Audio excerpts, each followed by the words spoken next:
পাইকারি রেট মানে ঢাকার কাপ্তান বাজারের রেট আর কি। অনেক গ্যাপ ছিল 1.5 বছর পর্যন্ত, অনেক ভয় ভীতি, মানুষে অনেকে মুরগি উঠায় নেয়, বিক্রি করতে পারে না, বাজার ভালো না।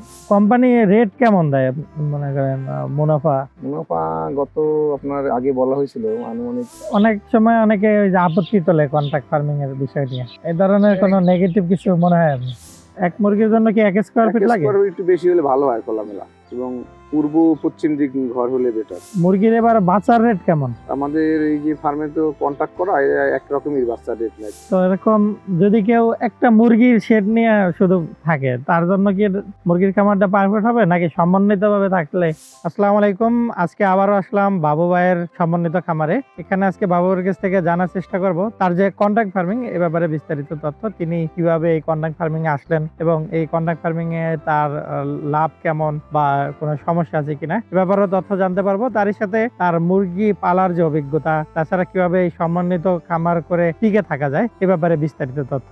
আর আমার পিছনে দেখতে পাচ্ছেন একটা নতুন একটা শেড, তিনি আরো 2000 মুরগি পালার চিন্তা করছেন। এটা কিভাবে তৈরি করলেন, কেমন খরচ গেল এ ব্যাপারে বিস্তারিত তথ্য আজকে এই ভিডিওর মাধ্যমে জানতে পারবেন। তো চলুন বাবু ভাইয়ের কাছ থেকে বিস্তারিত জানার চেষ্টা করি। আর আপনাদের যদি কন্ট্রাক্ট ফার্মিং এর ব্যাপারে আগ্রহ থাকে বা ব্রয়লার মুরগি পালনের ব্যাপারে আগ্রহ থাকে, তাহলে এই ভিডিওটা হবে আপনার জন্য উপযুক্ত। তো না টেনে পুরো ভিডিওতে দেখুন।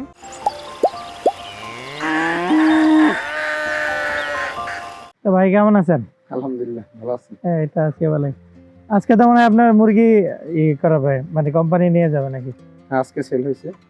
এখন তাহলে কত হাজার মুরগি আছে? বর্তমানে 2 সেটে 4000।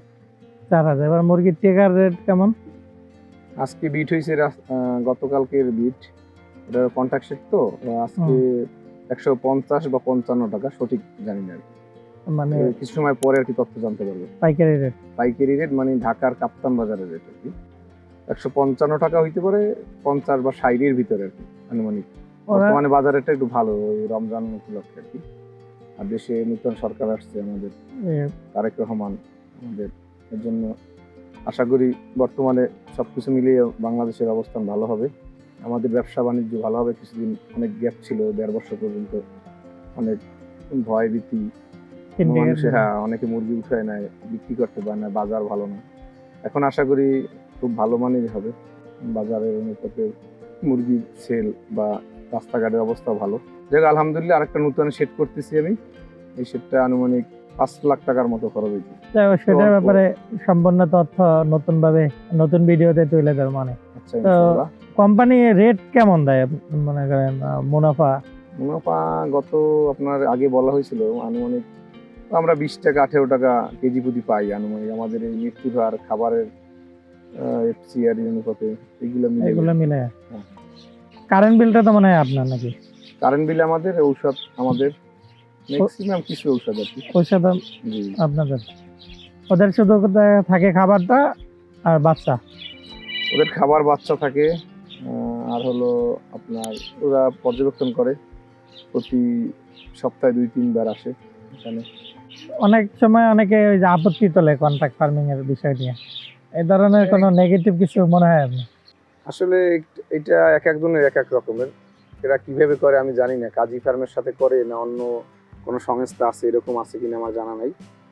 কাজী ফার্মের সাথে আমি যতটুকু জানি এরকম নাই, তারপরেও বিশেষ মাঝে মাঝে শোনা যায়। কিন্তু আমি আলহামদুলিল্লাহ 2 বছর পর্যন্ত এখন পর্যন্ত এরকম পাইনি। আলহামদুলিল্লাহ আমার এরকম কোনো ঝামেলাও হয় না, আমার কাছে ভালো। যারা নতুন তাদের কি এই কন্ট্রাক্ট ফার্মিং এ গেলে ভালো হয়? প্রথমত ভালো। আমার এই রিসেন্টলি আমার এক ভাগ্নি আছে, উনি কৃষি অফিসার, আমার আপন খালাতো বোনের ছেলে, ওরেও আমি এডুকেট দিছি আর কি এই বিষয়ে।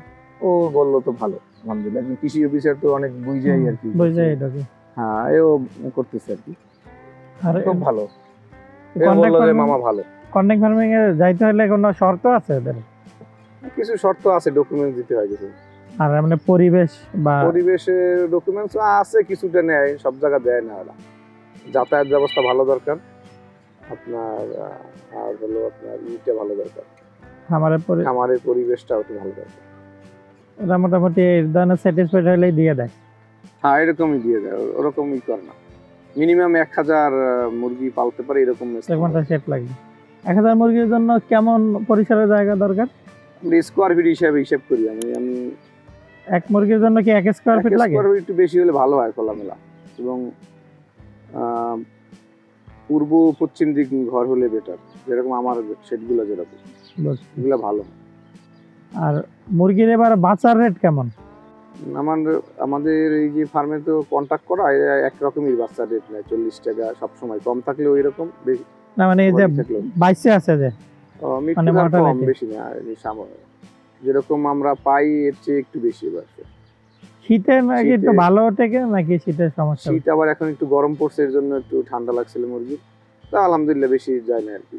আমি শীতে কি 4200 মুরগি পাই, 200-র মতোই মারা গেছে। মানে 4200 বোনাস নাকি? না, 4000 মানে শতকে 5টা মানে মৃত্যু স্বাভাবিক আছে? স্বাভাবিক আছে, হ্যাঁ। একদম বেশি। আর শীতে কি স্পেশাল কিছু করে লাগে? আমাদের চালির উপর তো 20 দিনের মতো আমরা শীতে রাখি, গরমে রাখি 12-13 দিন বা 14 দিন, 6 দিন 7 দিন বেশি রাখি শীতে, কারণ ঠান্ডাটা বেশি লাগে। শীতে একটু কারেন্ট বিলটা অনেক বেশি হয়, যে লাইট কারেন্ট গুলো বিলটার জন্য ঝামেলা হয়। এজন্য কি ওই লাল যে লাইট ওইগুলা জ্বালান না স্পেশাল কোনো ব্যবস্থা আছে? লাল লাইট জ্বালাইতাম আগে, এখন নতুন আপডেট আছে, 250 ওয়াট এক একটা লাইটে খুব খুব তাপ হয় আর কি, লাইটগুলা। যে চাইনিজ? হ্যাঁ হ্যাঁ, চাইনিজ ওইগুলো আমরা ব্যবহার করি বর্তমানে, এবং ওইটা আবার কন্ট্রোলার আছে আমাদের, যতটুকু হিট হয় আমরা যতটুকু মাত্রা দিব, 30 দিই 35 ডিগ্রি যতটুকু দেবো অতটুকু হয়ে অফ হয়ে যাবে। অফ হয়ে যাবে। হ্যাঁ, এগুলা নতুনে লাগানো হয়েছে, এই দিয়ে শুরু করছে। আর এমনিতে কারেন্টে যদি ডিস্টার্ব করে তখন কি বিশেষ কোনো ব্যবস্থা নিতে হয়? ওই আইপিএস এর মতো নাই, আমাদের ইমার্জেন্সি বাতিগুলো আমরা ব্যবহার করি। আর ব্রুডিং এর সময় অনেক সময় দেখা যায় যে কারেন্ট চলে যায়, তখন এখন পর্যন্ত এরকম হয় না, যতটুকু হয়েছে আমার সমস্যা হয় না। সমস্যা হয়। কারেন্ট আগের চেয়ে তো আলহামদুলিল্লাহ অনেক ভালো, এখন সামনে কি হয় বলা যায় না। শীতে এমনি মাছের পরিস্থিতি কেমন মনে হয়? আপনার তো মাছও আছে অনেক।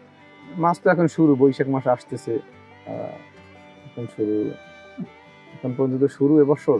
আগে মানে তো বিক্রি ভালো। করা শুরু বিক্রি নাকি? হয়ে গেছে, এখন থেকে আবার নতুন করে ফেলাবে, আবার নতুন এখনই? পুরান মাছ নাই, নতুন মাছ। অনেকে তো এই বর্ষাকালে নতুন মাছ ফলায়। এই তো বর্ষা তো চলে আসছে, আবার ফাল্গুন সামনেই তো। চৈত্র মাসে, বৈশাখ মাসে, এর জন্য এখন পুকুর তৈরি চলতেছে, এবং রেনু মাছ ফালানোর জন্য আমরা জায়গা করতেছি। এবার তো আলাদা আপনি আলাদা পুকুর আছে, হ্যাঁ ওইগুলো। আগে রেনু নিজে এখানে তৈরি করেন?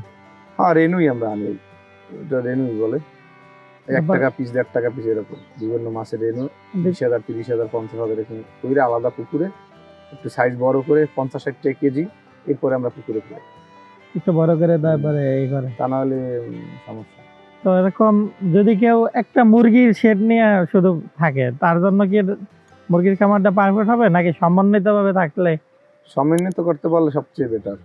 শুধু নির্ভরশীল মুরগির জন্য হলে বর্তমানে বাজার আপ ডাউন করে, সে দেখা যায় লস হবে লাভ হবে, এরকমই ব্যবসা, সব ব্যবসা এরকম, শুধু যে লাভই হবে এমন না, লসও হইতে পারে। এর জন্য তার উচিত, যে কোনো মানুষের উচিত একটা ব্যবসার উপর নির্ভরশীল না থাকাই, এটা পাশাপাশি আরো কিছু করলে তার জন্য ভালো হয়। মানে যে সমন্বিত খামার থাকে তার যদি মুরগিতে লসও যায়, ওইটা কি পোষায় নেওয়ার আর কোনো তার উপায় থাকে? মাছে পেতে পারে, মাছ যদি থাকে মাছের একটা লাভের অংশ তার ওইটা ব্যাকআপ দিতে পারে, এই জন্য সাথে সাথে মাছ করতে পারলে, আর যদি আর পাশে জমি থাকে, কৃষির জন্য কিছু করতে পারে, কৃষি এরকম, বা হাঁসও রাখতে পারে, অনেকে হাঁস রাখে, আমি রাখি না হাঁস, অনেকে হাঁসও রাখে। হাঁসও রাখে স্যার। এমনি এখন পর্যন্ত কি মুরগি পালা আপনার যে সেটে কোনো বড় ধরনের মুরগির কোনো সমস্যা সৃষ্টি হয়েছিল?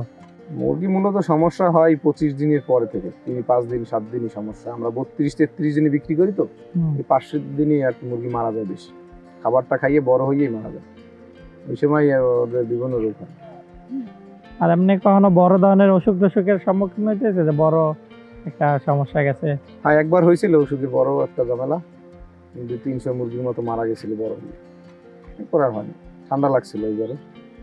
এবার তো ওরকম বড় ধরনের আমার হয় না, কিন্তু যাক তা ভালো। 18 ব্যাচের ভিতরে হয় না।